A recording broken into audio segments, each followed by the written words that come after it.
The moment has arrived. We are here with Super Bowl 60 at your sports, fellas. Yeah. It's your Buckeye Believing Who Dey Hopeful, Captain Chris with a K.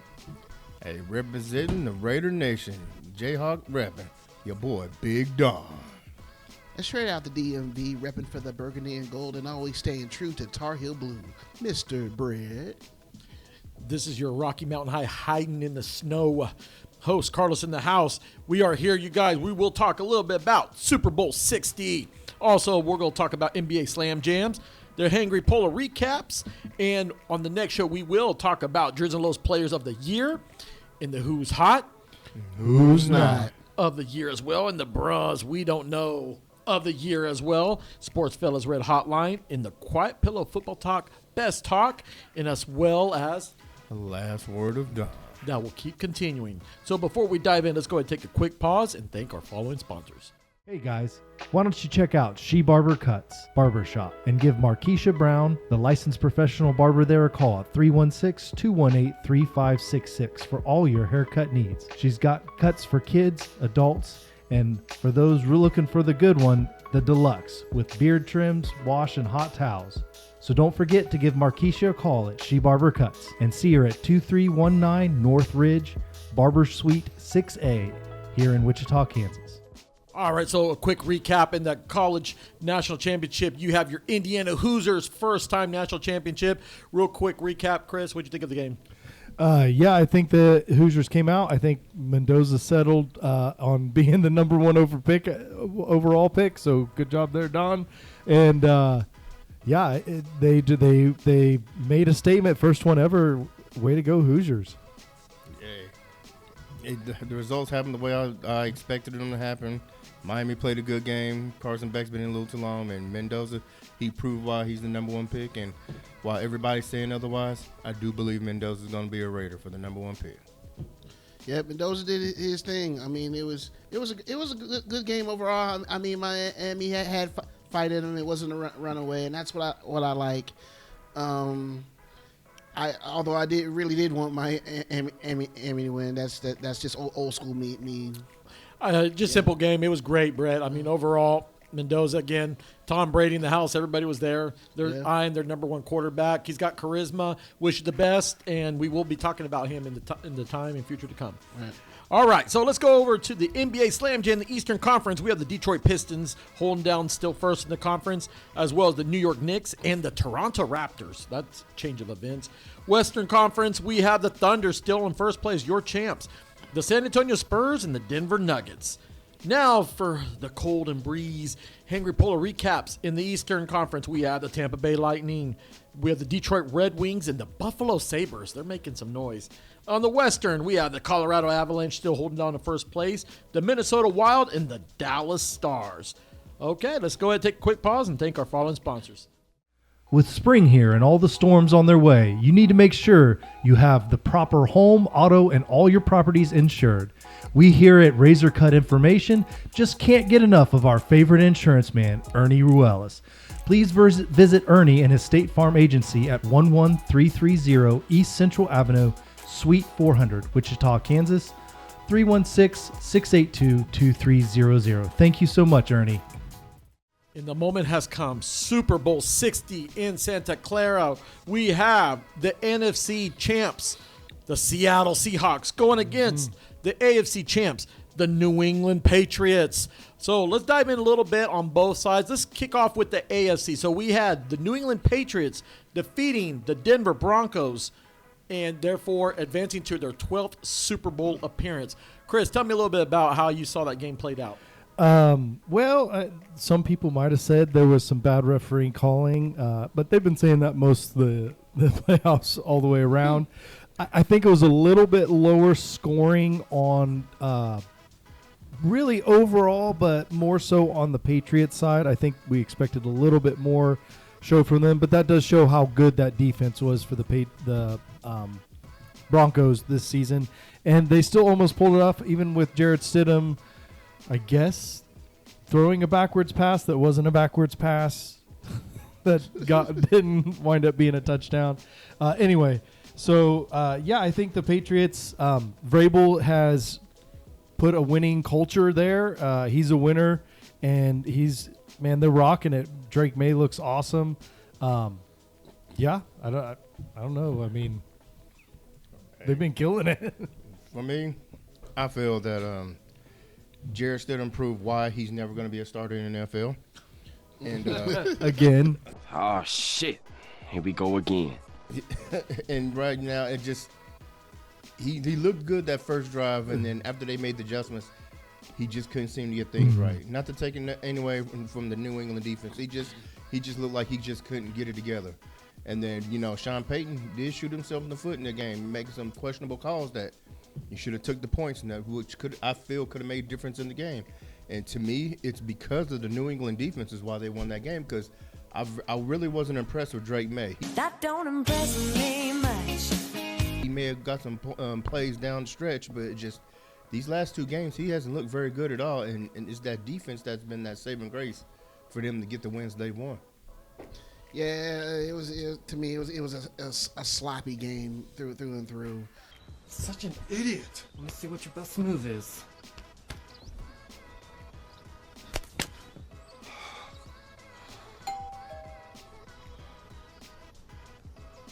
I'll go get it. Jeez. I was I was at work, but I was still keeping tabs on it, and kind of getting peeks over here and there, and a lot of mistakes being made by both teams. Yeah, it was snow on the ground, but usually the Patriots thrive in the snow, and so does Denver. But Jared Stidham, like I said in the last broadcast, we only seen a little bit of what he could do when he played in Vegas and New England. He didn't get no starts at all. So, but for him to score in that first drive, that was pretty great. But after that, Just so you know, this feeling's. You're probably never be a starter nowhere else, man. Just stick to. Well, the way how I saw it played out, it was like Stidham already had the plan going, right? He got the ball going, great touchdown thrown to Mims. So I thought, okay, we've got something going. But I started to notice something, and we haven't talked about it, the run game. The run game disappeared. That's where we missed J.K. Dobbins. Right. We needed, and R.J. Harvey, he did a great job for what he could do, but that's not his strength. He's just not, the styles are different. Also, too, you noticed none of our core receivers really was effective. Now, give credit to New England if they were shut down, or how would it have been if Bo Nix would have been there. But let's take it back to the coach. So Sean Payton, analytics. He tried to use analytics here, and it just didn't pay off. And then someone had to be the scapegoat. Someone had to pay the price, and so he fired his coordinators. And Sean Payton, Coach Payton, too, it should sit back and say, what could I have done? What could I have done differently? And in these scenarios, I'm not gonna sit here and blame Stidham for the loss. I'm not gonna sit here and say it's your fault. I mean, the guy hasn't started, but at the same time, you got practice, you watch film, so you have to prepare for these kind of things. It goes back to Nick Foles. Nick Foles didn't sit there and say, "Oh, hey, well, Carson Wentz out." No, he just took the mantle and said, "Hey, here we go." I know it's different people, but at the same time, Tom Brady has done the same thing. Yeah, true. And right now, and I digged in a little bit more as well. The quarterback that replaced Phil Simms, they won a Super Bowl when Phil Simms broke his foot. I think he broke his foot or did something. He took over. Jeff Hostetler. Yeah. Yeah. Isn't Doug Williams one of them as well, or he was always been a starter? He replaced not Theismann. Did he replace Theismann, or was it Schrader?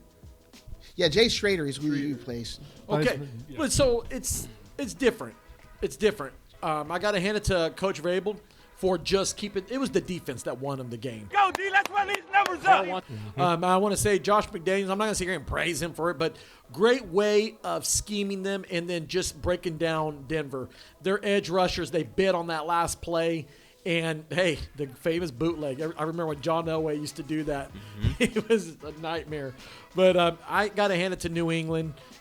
Well-deserved win. So, all right. So, moving on over to the Seattle Seahawks. This is their fourth appearance. They've won 1 Super Bowl. They've lost 2. But check this out, though.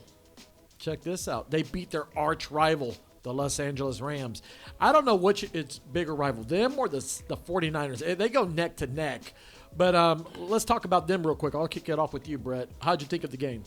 Oh, the game was exciting, man. It was back and forth. A lot of action. I mean, Matt Stafford was, getting his, and Sam Darnold, he was also getting his too.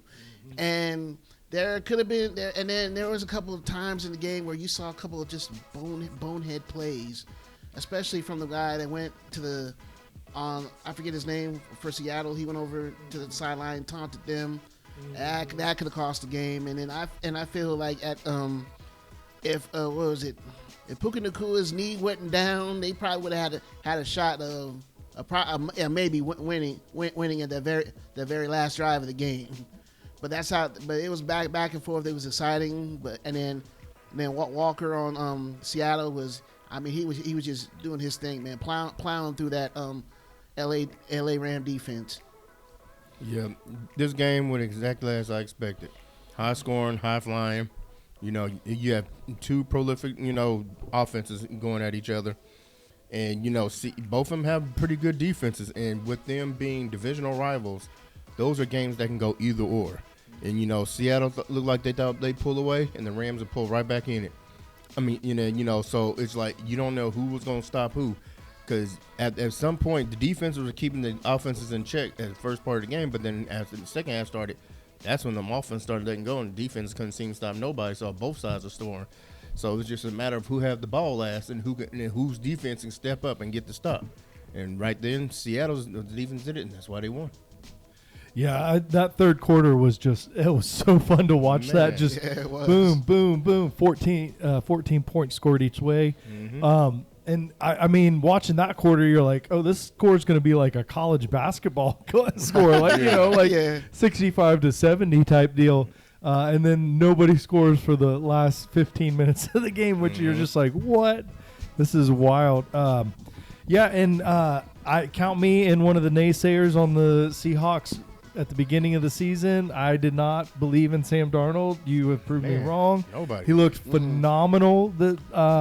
This whole season, really, Walker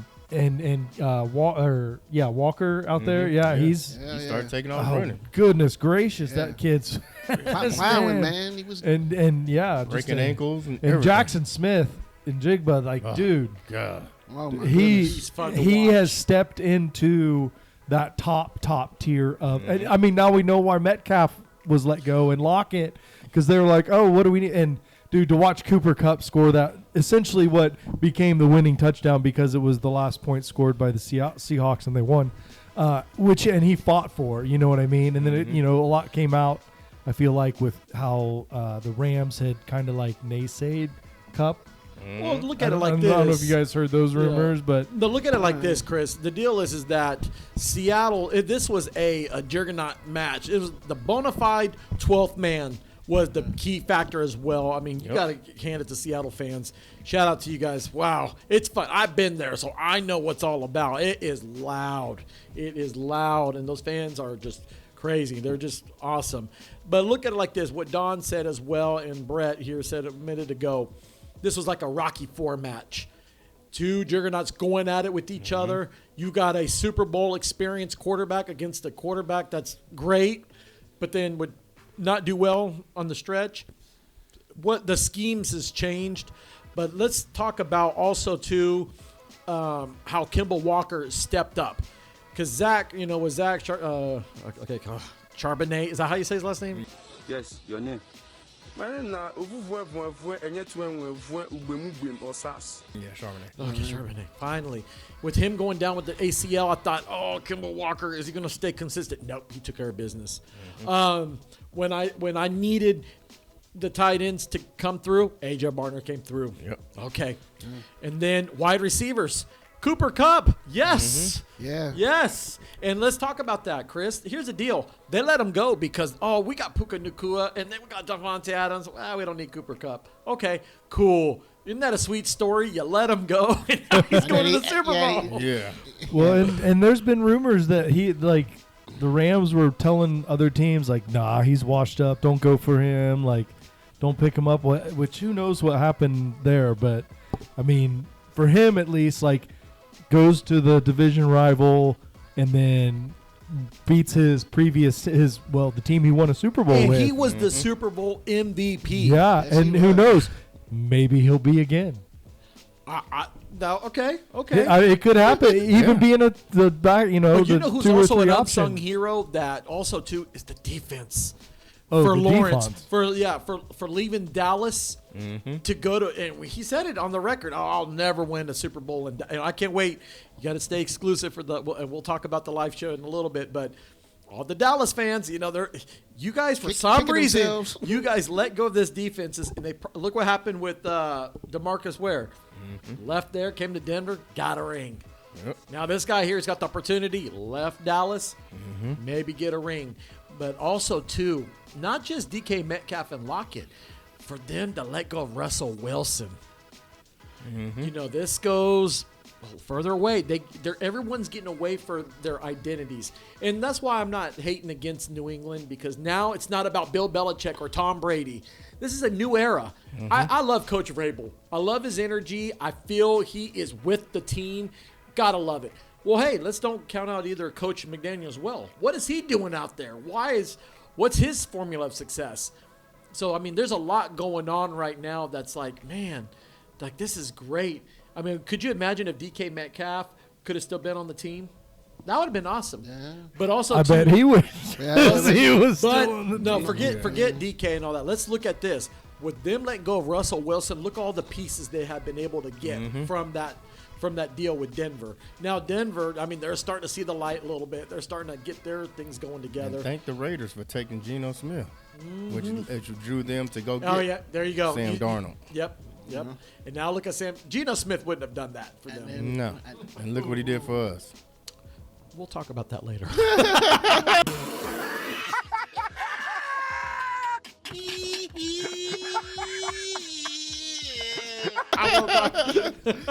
No. Shout out to all our Raider fans. It's all love here. It's all love here. So how about this? So let's steer away a little bit about the game and let's focus a little bit about a controversial halftime show. What do you think about Bad Bunny? I mean, I'm not super familiar with his music. I've seen him on SNL a few times. He's a pretty funny guy. Hey, don't care for him. It's not my cup of tea, so I probably won't watch it. Well, I guess it's more for like in NFL. They're trying to draw the international audience. I mean, he's an internationally known superstar and whatever. But I think he's pretty well known in the nation too. yeah, he's well known in the nation too. Him being from Puerto Rico and everything. Well, no, I think that he's pretty popular. Yeah. Shout out. I just never listened to his music. Yeah, shout out to all the Boricuas out there. Shout out. Here's the deal.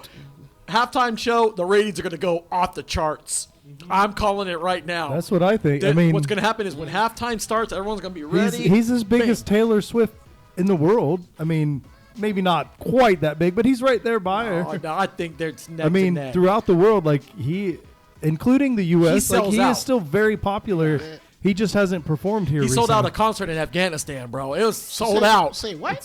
He is very, very popular everywhere. Okay. Yeah, he's gonna be in North Korea next. Watch. Ooh, they're gonna have it all. But I'll tell you this. So it's gonna. Not We'll North see. Korea, This is man. gonna be interesting. Now let's talk about. Okay, here we go. The legacy of this Super Bowl. So what do you think? How this Super Bowl is gonna be in the history books? Because the last affair. Great. I mean, Malcolm Butler. What a ending on that as well. Without giving picks, though. No, without giving picks. But what do you think could be? What? Okay. Let me rephrase this. Don, if you could give away a little bit about what you could project could happen. I don't know, touchdowns, interceptions, sacks. What do you think possibility is going to happen in this Super Bowl? Man, I'm trying not to give away stuff, but I feel No, give away. We're not giving away who's going to win. I'm just talking about if you I could put be. it like this. Don Kenneth the Walker's- Wizard. Don, no, not Don the Wizard. Don the Oz. What's it called? Oz the Mentalist. Yes, Don the Mentalist. Hey, Kenneth Walker's getting a touchdown. I can guarantee that. And JSN, as prolific as he is, he's probably going to get 2 touchdowns. Ooh. Uh-oh. Ooh. I think Vrabel's going to have JSN doubled up the entire He game. better. This is going to be, I think, a really defensive. They're both very, very good defenses. Seattle has been pretty much through the entire year, and I feel like the Patriots have really, just ferociously come on defensively throughout the kind of the end of the year, but really in the playoffs. So I think this is going to be a very good defensive match. I think it's going to be pretty low scoring, to be honest. I think it's going to be, just thinking back to like Vrabel's Super Bowls, the early 2000s. Nope, not against the Seahawks. Well, No. When he was in the Super Bowls, they were pretty high scoring. Carolina, that was a it was high scoring 32, game. but it was still defensive Eagles, kind of match. Eagles. No, the only one that was low scoring was the Patriots. Patriots. The Patriots and the Rams. That was low scoring. Yeah, true. 2001. That was a low scoring. Wasn't game. he on that one? Yeah. Right. Yeah. He's got. I said early 2000s. Yeah. He's got. Well, think about it. The Patriots have a kind of easy path to get to the Super Bowl compared to the Rams. A warm weather team and atrocious at home. Yeah, I mean- but Don, your Patriot fans, shout out to all our Patriot fans. They could counter your comment and say, well, we beat the Chargers. They were somewhat okay defense. We beat the Texans. They gave us a run. And then we beat the Broncos. But here's the deal. All of them, they've got edge rushers. Seattle don't play by the edge. They play in the middle. That's why I think it's And going to be a so- knock 'em up type of deal. Yeah, so Brett, what do you think? Just like Chris said, it's going to be a defensive game. That's how I always felt about it. I'm like, wow, this is probably two of the toughest defenses to get pat. But I feel it's going to start slow at first, and then it's going to pick up around the second half or so. Then you're going to see Jackson Smith and Jigma go off. You might see Cooper Kupp go off, and you might see Nakua or Devontae Adams go off. But expect it to start off slow defensive. It'd be a defensive match in the first half, and then it's going to start getting very, very exciting around the second half. And I do want to remind everyone, only one of these quarterbacks, it's their first time. One of these has been to the Super Bowl. Oh yeah, before. Darn. He didn't has not. play, but he's been there. Yeah, he clarified that. He goes, I've been here before. Shut up, man. You were able to I'm just start. saying, you understanding the process of that week, because it's a whole different deal than any other week they play, because your practice is this week, which, guys, we're recording 2 weeks before the Super Bowl, and then that whole week before Super Bowl, they're not really practicing. They're on media all day, every day. They do a couple walkthroughs, but it's very light. And so it's a whole different, and just being accustomed to that, knowing that schedule, I think it does kind of help. I'm going to be different, Don. Check this out. I think we're going to see, again, I feel this is going to be one of those Jennings, Rashid Jennings. I think he's going to have a big game. Cooper Kupp is going to get one. And I feel, are you ready for this? I feel it's going to be a special teams. I feel that it's going to be, we're going to see interceptions.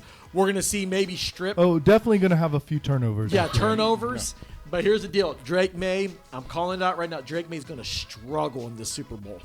He's going to struggle. The MVP. Now look at it like this. I hope Stephon Diggs gets one in. Let the guy get one. Randy Moss got one, even though he didn't win the Super Bowl. He got a touchdown. Mm-hmm. Stephon Diggs get one, so Cardi B can just do her thing. But then, but here's the deal. I feel this is going to be a Seattle affair defensively. We can't go into details because we've got to save it for the live show. But, I'm telling you right now, this is going to be a great Super Bowl. I'm real excited for this. So, you guys, Chris got something to say. Yeah, guys, make sure. So you've noticed, and I mentioned a little earlier, that we're not picking tonight, even though we usually do our pick'ems in this setting. We're not picking tonight. We want you guys to join us for our picks, our live show the day before the Super Bowl. That's February 14th. We're going to get a Facebook event going. We're going to send some links. We'll try to get a link either posted with the video or a first comment maybe. Make sure you join the link, join the event.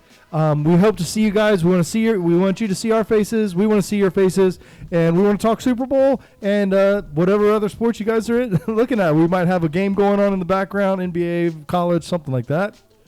Brett, what else do we have for that live show? We also have giveaway prizes. Sorry. Say what? Giveaway prizes, I said. I got you the first time. Okay. And I said February 14th. It's February 7th. I'm Why, sorry. You in love or something? What's up? Yeah, I was just looking forward to that day. Shout out to the wife. Shout out to the wife. Shout out to the wife. Anything else you got to say, Don? For my last word today, my thing is Denver had all the opportunity to get this Super Bowl. Sean Payton, what were you thinking trying to pass that ball on fourth down? If you're going to go for it, run the ball up the middle. You know your quarterback has never played until now, and you left it in his hands, and you've seen the whole entire game that, he's been struggling. And of all the time to try to get him to redeem himself, Sean Payton, that is on you.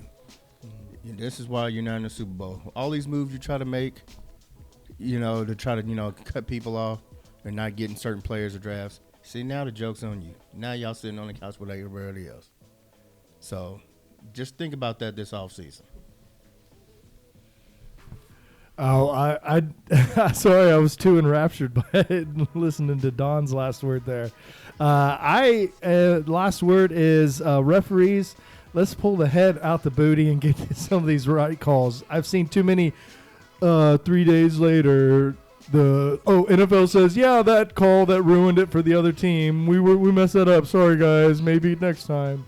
Come on, refs. Well, my last word is this. Well, America, we got what you wanted. You wanted the Chiefs away from the Super Bowl, but guess what? What you got instead? The Patriots are back. Yeah, I know. The Empire is back. Yeah, the Empire has struck back with a vengeance. My last word is, and I'm going to piggyback what Don said. Coach Payton, I love you, bro. I appreciate you. What a wonderful year that Denver had. But again, it goes back to key things. You were trying to play too wild. You thought you were the snake, and it didn't work. And I'm not going to take this away from New England. I want to give a special shout out to Stephon Diggs. You finally did it, man. You did it. How many times you were waiting there while other team, the Chiefs and everyone have beaten you in a championship, and now you're going to Super Bowl. So, hey, my respect to you, and congratulations, Stephon Diggs. Congratulations for making it that far. And then a shout out to Coach Vrabel as well for, leaving Tennessee, how they left you like that, for you to be able to go to a team where you're home, and you brought back the winning culture. Now, also, I want to give a quick shout out as well to our Super Bowl teams as well. Wish them the best. And also to all the fans, let's have fun. And I look forward to hearing from you guys. I mean, please join in on the live show. And like I said, keep it friendly, family friendly, please. If you have questions, we're going to have our staff here. I know we're all going to be attentive. We'll get to you. And like I said, come out. Invite the friends. Invite family. This is going to be a fun show. So stay tuned. We will be in. It will be a live show next Saturday. We will have everything up. If you're still not subscribed, hey, what are you waiting for? Like, smash that button, and subscribe. Until then, we look forward to, don't forget, Wichita Vice. We are going to be talking about Wonder Man. And also, we are bringing back the Silver Cosmo Movie Review Classics. We are doing Blade Runner. Until then, we're out.